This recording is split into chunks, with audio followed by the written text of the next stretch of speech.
नमस्कार दोस्तों, education IAS में आपका स्वागत है। जैसे कि हम उत्तराखंड का भूगोल पढ़ा रहे थे, उसमें हमारा पिछले टॉपिक में चला था उत्तराखंड का भौगोलिक विभाजन, जिसका आज भाग 2 है, जिसमें मैंने इससे पहले शिवालिक हिमालयी क्षेत्र तक पढ़ा दिया है और एक बार हम इसको दोबारा रिवीजन करेंगे कि अभी तक हमने क्या क्या पढ़ा और उससे संबंधित थोड़ा बहुत। उसके बाद हम स्टार्ट करेंगे लघु हिमालय और महान हिमालय। ठीक है, जैसा कि मैंने पहले बता चुका हूँ कि मैं जो उत्तराखंड का भौगोलिक विभाजन है वो HC खरकवाल के अनुसार पढ़ा रहा हूँ। ठीक है, परीक्षावाणी में आपको 8 भागों में बांटा गया है और HC खरकवाल ने इसको 5 भागों में बांटा है। सबसे पहले मैदानी क्षेत्र देख लेते हैं। जैसे कि मैं इसमें आपको, ये मैदानी क्षेत्र है आपका, ये US नगर और हरिद्वार क्षेत्र में फैला हुआ है। ठीक है, और जो हरिद्वार में गंगा मैदान भी इसी में आते हैं। उसके बाद तराई क्षेत्र, भाबर क्षेत्र। तराई पहले आता है, फिर भाबर क्षेत्र आता है। ठीक है, तो तराई क्षेत्र, भाबर क्षेत्र, उसके बाद शिवालिक क्षेत्र। शिवालिक क्षेत्र हमने अच्छे से देखा था और अच्छे से पढ़ा है, तो मैं ज़्यादा इसमें विस्तृत रूप से नहीं जाऊंगा। और एक चीज़, ये जो शिवालिक है, ये वैसे तो मैंने ये भी बता दिया उस पर कौन कौन सी रेखाएं किसको अलग कैसे करती हैं, तो ये भी मैं इसके एक बार दोबारा बता देता हूँ। जैसे कि शिवालिक क्षेत्र को, जैसे मध्य हिमालय और शिवालिक श्रेणी को कौन अलग करता है, वो है आपका मेन बाउंड्री थ्रस्ट। उसी प्रकार हिमालय, महान हिमालय और मध्य हिमालय को अलग करती है मेन सेंटर थ्रस्ट। ठीक है, तो हाँ एक चीज़, ये जो मैंने पहले बताया था 86 पॉइंट, ये 7 ये है, बस बदल गए थे थोड़े, और ये 93 पर। ठीक है, तो 86.7% आपका क्या है, पर्वतीय क्षेत्र है। क्या है, पर्वतीय क्षेत्र। वहीं 13.93% हमारा मैदानी क्षेत्र है। और जैसे कि मैदानी क्षेत्र बहुत कम है, इसमें अच्छे से दिखाया है मैप में। तो अब हम बात करेंगे आगे को लघु हिमालय के बारे में। लघु हिमालय को वैसे मध्य हिमालय भी कहा जाता है और इसी को मध्य हिमालय और लघु हिमालय भी कहा जाता है, और इसको हिमांचल भी कहा जाता है या हिमालय भी कहा गया है। हमारी जो पौराणिक ग्रंथों में इसको हिमांचल या हिमालय नाम से दर्शाया गया है, क्योंकि जो इसकी ऊंची चोटियां हैं उनमें बर्फबारी देखने को मिलती है और वहाँ रहती भी है, तो इस वजह से इसको हिमांचल भी कहा जाता है।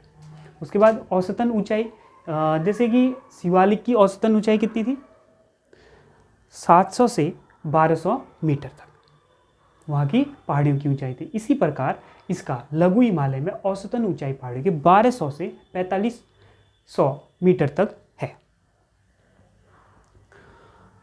इसका क्षेत्र या विस्तार कितने रेंज में फैला हुआ है, ठीक है, वो है 70 से 120 किलोमीटर तक क्षेत्र में फैला हुआ है। और इसका निर्माण वलित एवं कायांतित चट्टानों से हुआ है। इसमें जीवाश्म का अभाव पाया जाता है। वहीं मैं इससे पहले आपको पढ़ा चुका हूँ, शिवालिक हिमालय में आपको क्या, उस पर जीवाश्म मिलेगा, लेकिन इस पर जीवाश्म का अभाव रहेगा। ठीक है, और यहाँ खनिजों की प्रचुरता रहेगी, खनिज यहाँ काफ़ी मात्रा में आपको मिलेंगे। इसको बुग्याल, यहीं पे बुग्याल, जो घास के मैदान है वो किस रेंज पे, इसी रेंज पे, कौन से, मध्य हिमालय पे बुग्याल मिलते हैं। हम इसको पयार भी कहते हैं, और उसी बुग्याल को हिमांचल में थच कहा जाता है और जम्मू कश्मीर में मर्ग कहा जाता है, ये भी याद रखें। और बुग्याल को ही क्या कहा जाता है, पशुचारकों का स्वर्ग कहा जाता है, पशुचारकों का स्वर्ग कहा जाता है। जैसे कि काफ़ी जनजाति हमारे यहाँ, जैसे भोटिया जनजाति है, वो क्या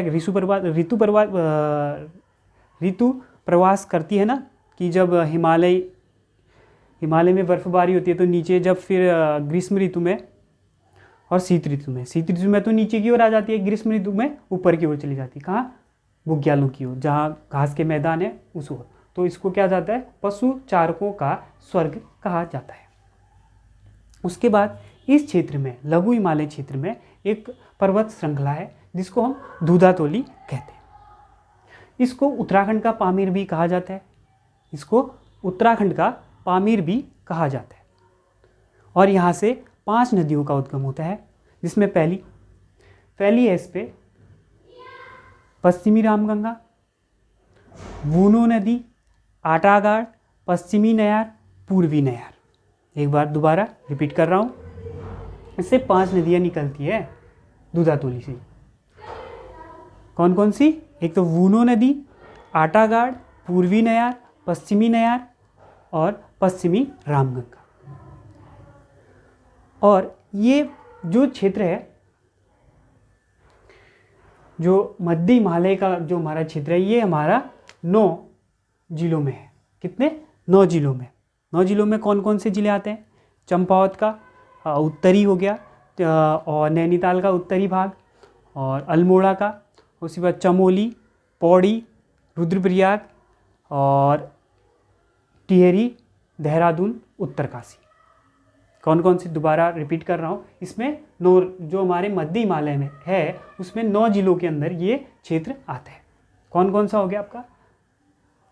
चंपावत, नैनीताल, अल्मोड़ा, चमोली, पौड़ी, रुद्रप्रयाग, टिहरी, देहरादून और उत्तरकाशी।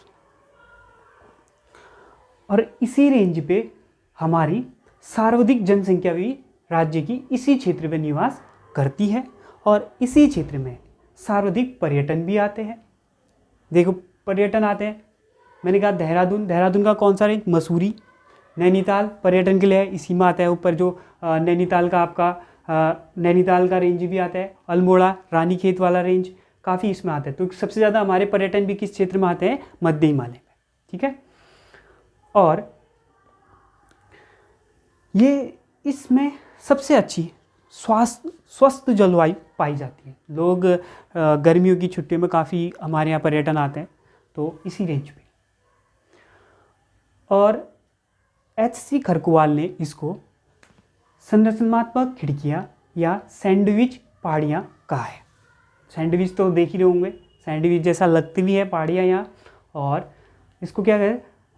संरचनात्मक खिड़की तो देखिए ना, विंडो, हम उसको विंडो कहते हैं। ठीक है। और यहाँ से कुछ अन्य नदी भी निकलती है। अब जैसे नदी मैंने पहले दूधातोली से, तो दूधातोली कौन कौन से जिलों में फैला है, ये आप लोगों के लिए क्वेश्चन है, आप लोग देखें। तो इससे अन्य नदियाँ कौन कौन सी निकलती हैं?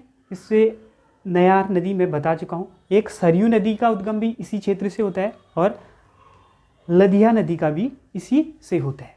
मैं बाकी आपको नदियों वाला टॉपिक जल्द ही लाऊंगा आपके लिए, तो उसमें आपको बताऊंगा। ठीक है। तो अब बात करते हैं हम महान हिमालय की। किसकी?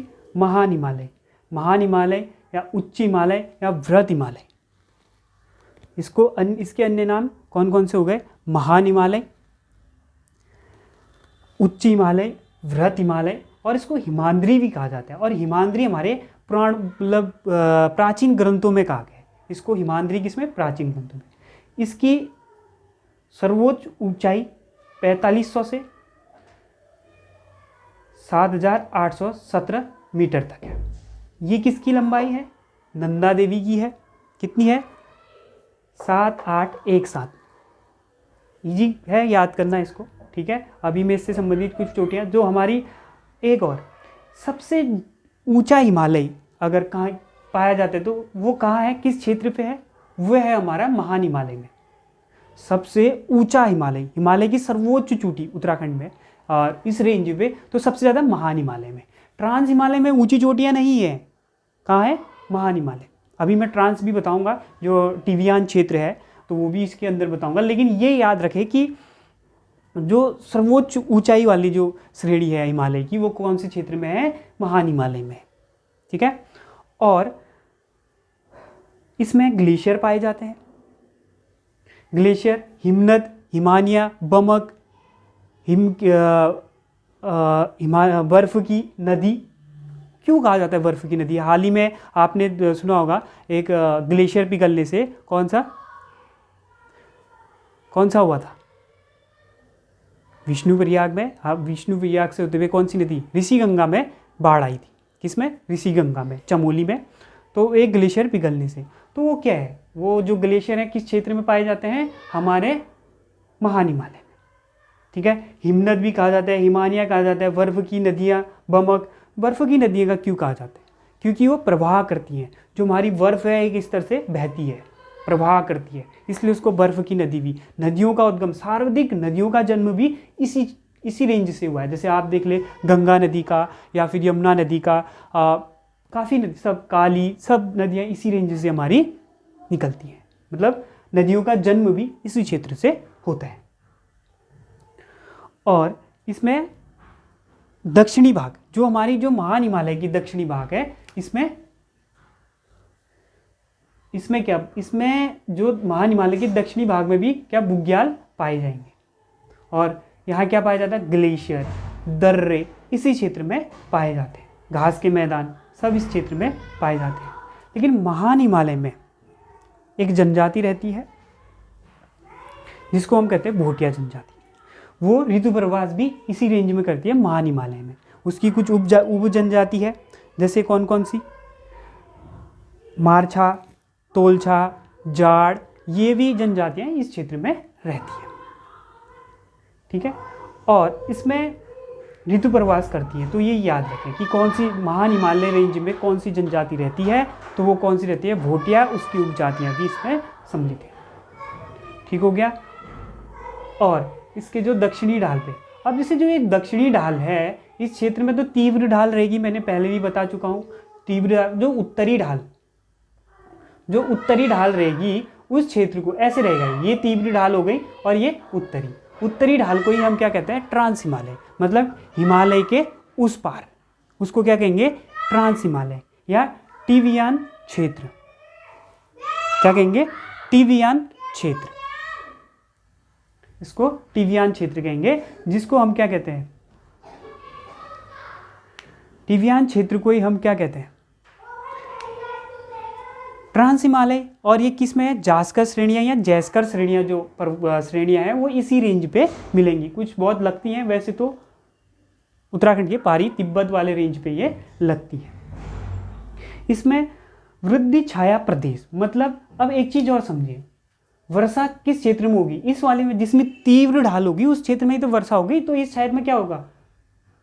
छाया, इसकी छाया। तो इस क्षेत्र को क्या कहते हैं हम? ट्रांस हिमालय को वृद्धि छाया प्रदेश। मतलब इंग्लिश में क्या कहेंगे इसको? Rain shadow area. Rain shadow area, क्योंकि ये तीव्र ढाल है और ये ऐसे होते हैं। ठीक है, और ये जो क्षेत्र है जो महान हिमालय का है, ये हमारे अवसादी चट्टानों से बना हुआ है। इसमें नीस ग्रेनाइट सिस्ट चट्टानें मिलती हैं। किस पे? हमारे महान हिमालय में। और इसमें एक चीज़ और पूछा जाता है, जैसे हमारे काफ़ी, आप ये तो देख ही सकते हैं, ये 9 जिलों में है। कौन? ये जो हमारा मध्य हिमालय था ये 9 जिलों में था। इसी प्रकार महान हिमालय हमारे कितने जिलों में? 6 जिलों में फैला हुआ है। कौन कौन से? एक तो पिथौरागढ़, ये रेंज हो गया। उसके बाद रुद्रप्रयाग और बागेश्वर, चमोली, रुद्रप्रयाग और टिहरी का कुछ रेंज आता है, और उत्तरकाशी। तो फिर से मैं एक बार बता देता हूँ, महान हिमालय का जो विस्तार है वो 6 जिलों में है। कौन कौन से? एक तो पिथौरागढ़, फिर उसके बाद बागेश्वर, चमोली, रुद्रप्रयाग, टिहरी, उत्तरकाशी। ठीक है, और इसमें हो गया है। लेकिन एक चीज़ और, लघु हिमालय में बच गया है, वो है आपका लघु हिमालय की एक विस्तृतता। सबसे ज़्यादा जनसंख्या इसी क्षेत्र में, लेकिन इसी क्षेत्र में लघु हिमालय के क्षेत्र में जो इसके दक्षिणी ढाल पे क्या पाई जाती है? तालें पाई जाती। जो भी झील है, कुमाऊं की सर्वाधिक झीलें हमें मध्य हिमालय में देखने को मिलती हैं, जो हिमानी प्रकार की झीलें उत्तराखंड में पाई जाती हैं।